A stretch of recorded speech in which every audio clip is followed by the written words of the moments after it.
Alright guys, pizza is done. Bubba is gonna cry the entire time, so if you can hear him, just don't worry about it. He just, like whenever he's separated from us and he's in another room. From me? Mainly from Hannah. He's just the biggest little baby. These turned out, like I took a bite of it because I had to take a photo of this. This is like, honestly, probably the best pizza I've ever made. And it's gluten-free. And it's fat-free. Fat-free. Except for like the flax seeds that are in it. But we Snapchatted earlier to send us questions. Look at all the questions we have. Oh, wow. And we got a lot of questions. So this is just sriracha, the rest of the marinara sauce, and then nutritional yeast. Because it's like a dip. I'm dipping. Is it good? Mm-hmm. Really, really good.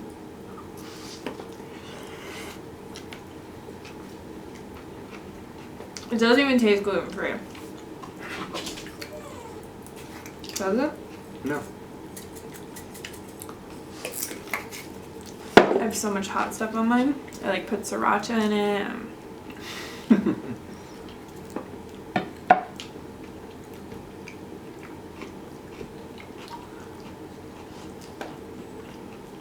And see how doughy it is?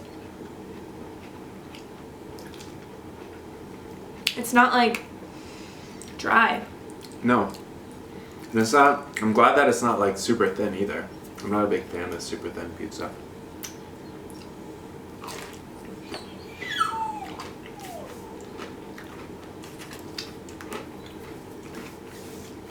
I actually like it thin, but this one's really No, you good. like it thick, right?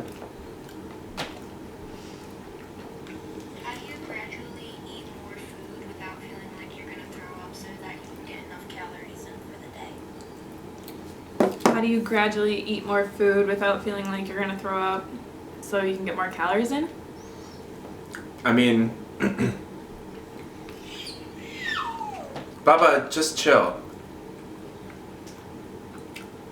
Like, why do you need more calories in the first place? Like, if you're content Coming with from how much you're eating eating, well, I don't know. Just say you're coming from an eating disorder. Because that's generally the only reason that, like, people want to eat more calories. Okay. The stomach is a muscle, though. Like, people need to realize that. So if you start eating more, it's going to stretch out. And it's going to take more to, like, fill or satisfy this receptors in your stomach to make you satisfied. Also, working out, like, ever since I started cycling up this mountain, I'm just, like, ravenously starving all the time, whereas before I didn't really eat as much as I eat now. So, but, like Derek said, if you're satisfied with how much you're eating and you're not like losing weight and you're too thin and you have energy, then... Yeah, if you're trying to hit a minimum number of calories because like somebody said that you should, unless you're eating like 1,000 calories a day, then like that's obviously too little and you need to be eating more as an adult. But yeah. Like if someone's like, well, you need to eat 3,000 calories or whatever, and you're just like a small female, then you don't really, you don't need to eat that much. Right. Or try to eat that much. Unless you're exercising a lot, but then you're really gonna want to. Like you will be hungry if you are exercising a lot, trust me. What else we got?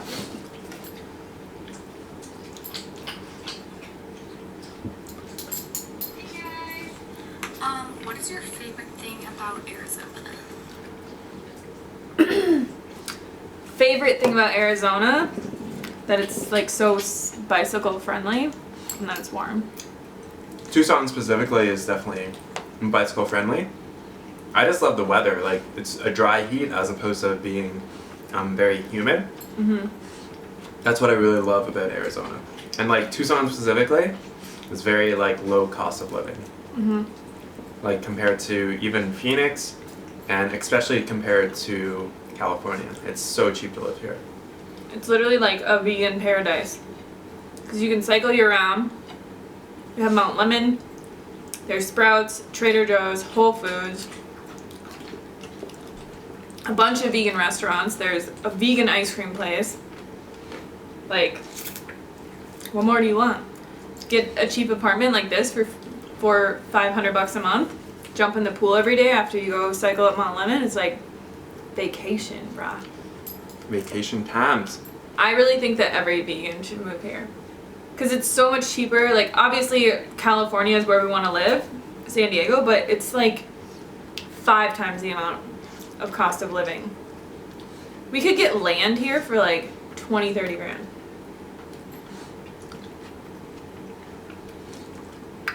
You could buy a house here for 40 grand. In Tucson here. Maybe not the nicest house. Yeah, it's not going to be the nicest house in the nicest area, but... You could buy a house here. Yeah. But I mean, just getting an apartment, just even for the time being, like, it's more expensive to live in Minnesota or to live in, like, I don't know, Portland or Oregon or any of the other states, really. Like, this is one of the cheapest areas to live.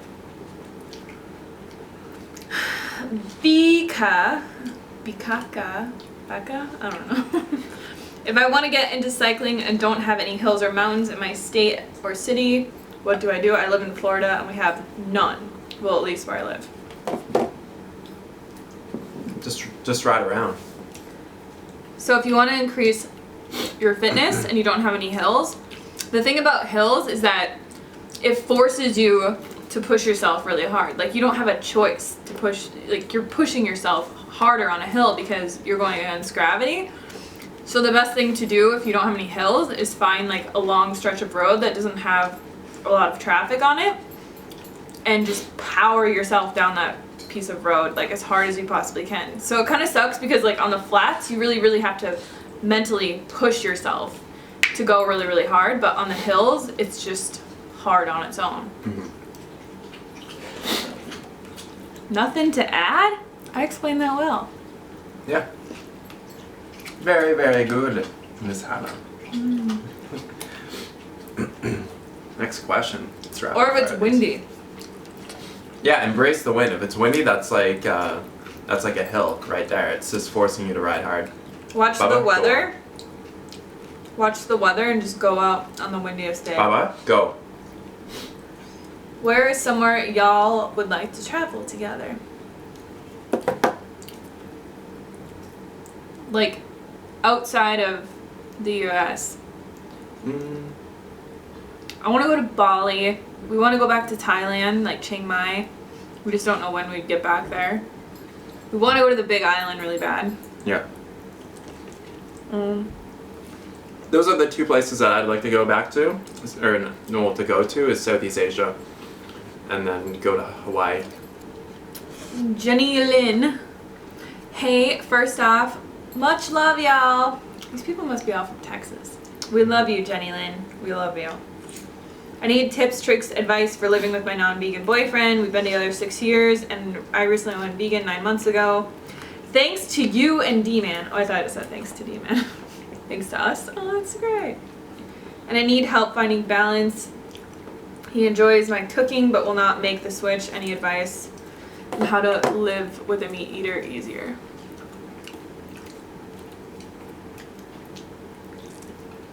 I mean, we get this question like all the time. Mm-hmm. There's nothing that you can do outside of like positive education, so don't like try to make him feel bad about what he's doing. Yeah, never put him down or be like, oh, that's so gross that you're eating that. Or do anything negative. So positive education, positive support. Yeah. Like don't positively support his habits, like in a way Right. like, wow, it's so great that you're eating meat or whatever, right? Like When he does something that you enjoy, then be very positive about it.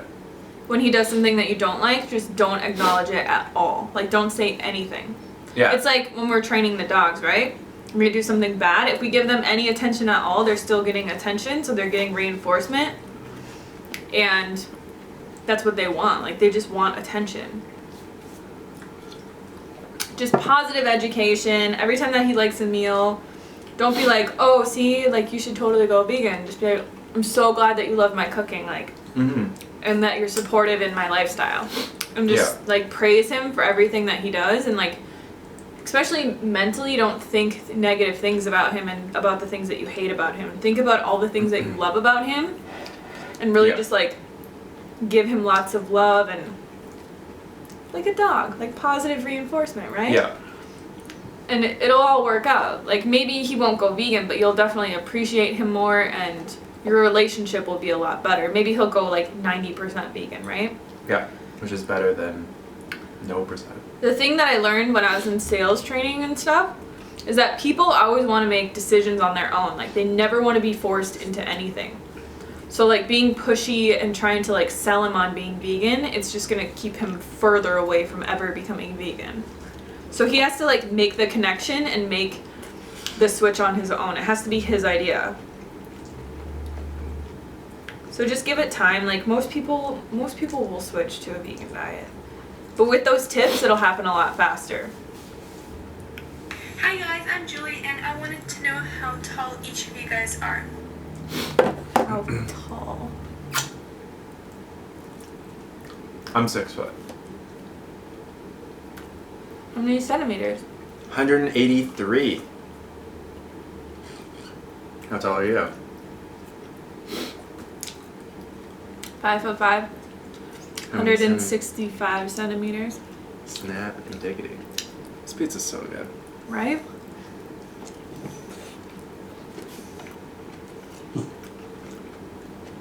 It's really filling. Mm-hmm. Is yours like kind of soft in the middle? Mm-hmm. Me too. It's like very doughy. I don't know how it would work if you just use like brown rice flour or something, but if you're in the US and you can get the Bob's Red Mill pizza crust, gluten-free pizza crust, get it. Thrive Market. Thrive Market.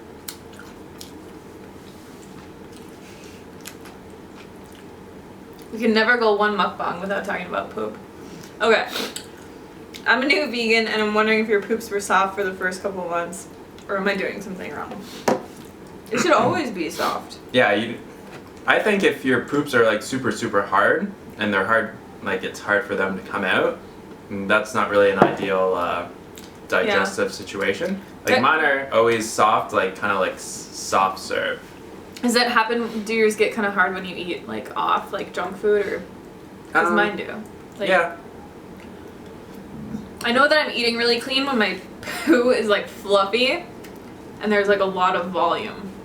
You know, if it's runny or like really, really hard, then it's not.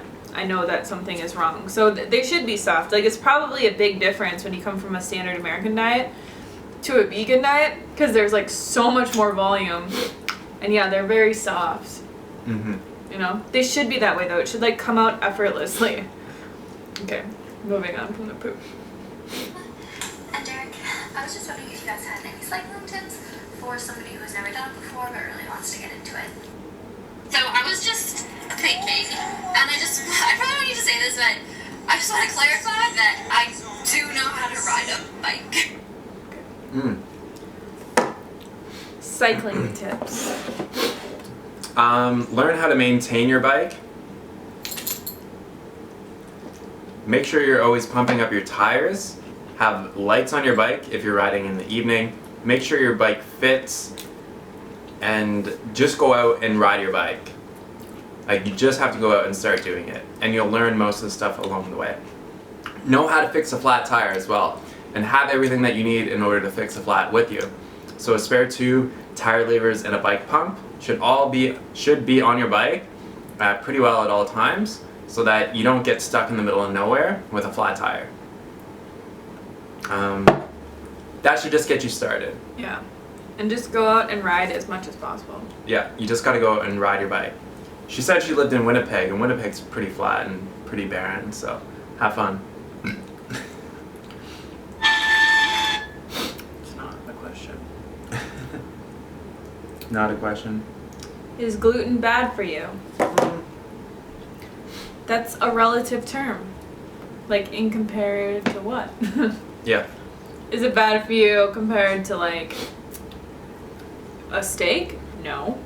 Is it bad for you compared to like a potato? Maybe. Yeah. You know, it's bad for you if you have celiac disease. The whole gluten-free thing has really been like over glamorized by the companies that want to sell gluten-free products. Like, we like to eat gluten-free just because there are a lot of people that have gluten intolerances. Like, you could have itchy skin, you could get eczema, rosacea, you could have dandruff, you could get acne. Acne is a big one if you have gluten sensitivity. So you can be gluten sensitive, and gluten, you know, wheat, the crop has changed so much from how it was 50 years ago. It's very, like, overly, what do I want to say? Hybridized?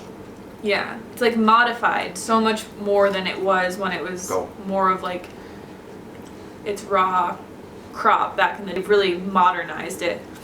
So we try to stay away from it, but like I don't really feel any difference when we eat gluten. Do you? Not really.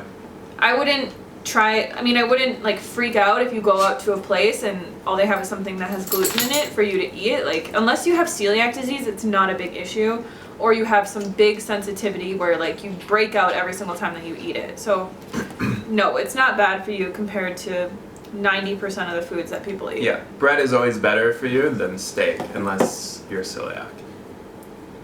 Yeah. Do we? No. Help me eat this. It's got mushrooms on it, girl. I'll pick around the mushrooms. I hate mushrooms with a passion. Just put them on my pieces. Okay.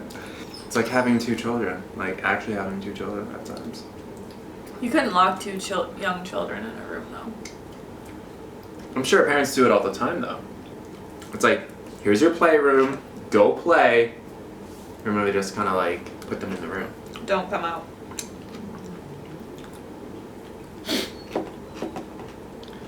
Or don't come out until your homework's done or something like that. Yeah.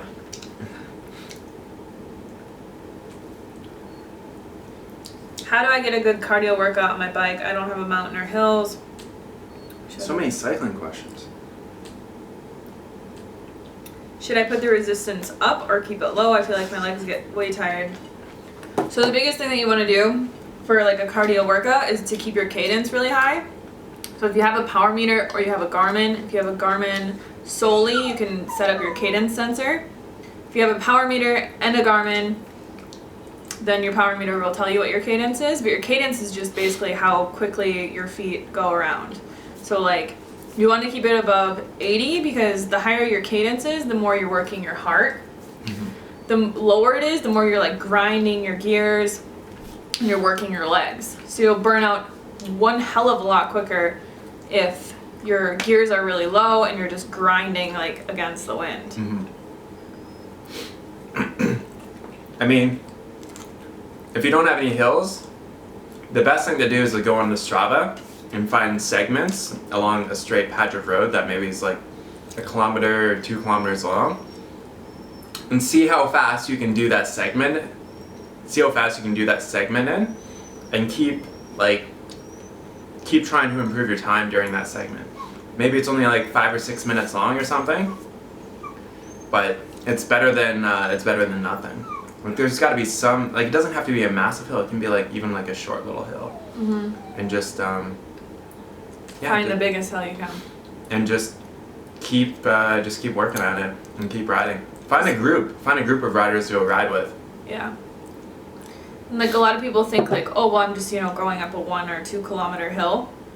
Like that's really not that much of a workout, but it's like your body doesn't know how many times you're going up and down a hill. Like it just knows how far you're going, So like if you just keep doing it, you can turn it into like 18 kilometers, 20 kilometers.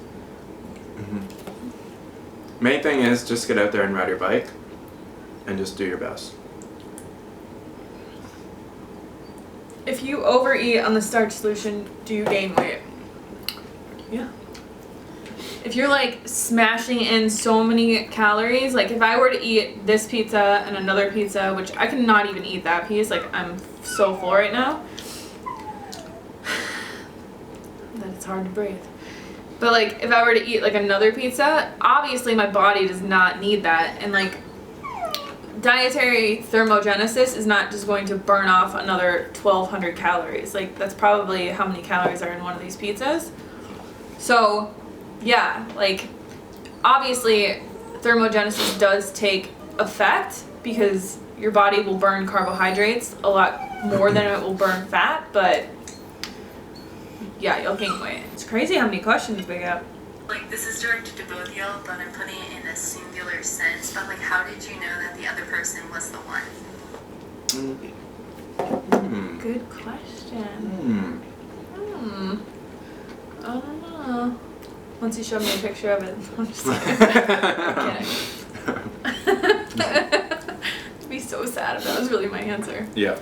I think just because like we were both literally on the same exact path, like doing the same, like we were both very into the law of attraction and self-love, and I don't know, we just totally fell in love with each other. Like it was very instant. And like everything that we wanted, we both wanted the same exact things. Mm-hmm. Like to work online, we were both YouTubers, we both wanted to like eventually work online and be very independent and help people in the vegan community and do what we're doing now and build a tiny house, and like everything that we wanted came true. And it's really because of the law of attraction and like how we applied it. I was like visualizing like having a girl like Hannah in my life, and it's like when she popped up in my life and I was like, it's so funny. Instant. The one thing that I was gonna have him tell you guys in our last mukbang where we talked about how we met and stuff was like, who did you talk to? Like a psychic or something? yeah. Tell that story, because I think it's cute. So like, I have this one lady. She's like an intuitive counselor, I guess you could say, and she connects with your spirit guides, and she'll like deliver messages that are very pertinent to your life. So like a lot of people think it's like woo-woo full of shit, and I've gotten like guidance from her like within like the past like 4 or 5 years, and so I've always kind of kept in contact with her. And when I was back at my parents', I asked about every mukbang has to have a bird. For 10. I asked her about like what kind of like girl is gonna come into my life, or like what's gonna happen romantically, and she was like, in March of 2015 at that time, she was like, you're gonna meet a girl and she has like red hair. And at that time I was like, well, I'm not really into girls that have like red hair at all, so I was like, that doesn't sound right at all. And what's funny is like Hannah has like kind of like strawberry blonde hair. It's not as red anymore, but it used to be like more red because I put henna in it, so it really looked red. Yeah, That's like if you go nice. back to her older videos and stuff. And it was in March. March was when I actually went and flew and saw her. And we met. And we met. Isn't that crazy? Isn't that crazy? And this was like probably, I don't know, maybe at least 3 or 4 weeks before I started speaking with Hannah. Yeah. Like when things got like serious between us. Yeah. And I was just like, that just sounds so weird. Like, I wouldn't go for a girl with like red hair. Yeah. That's funny. But here we are. Yeah. And I can't remember, like I would have to actually dig out the email for more details about it, but it was like pretty well spot on. So it's not all woo-woo bullshit, guys. It's not all woo-woo bullshit. Some of those people are for reals.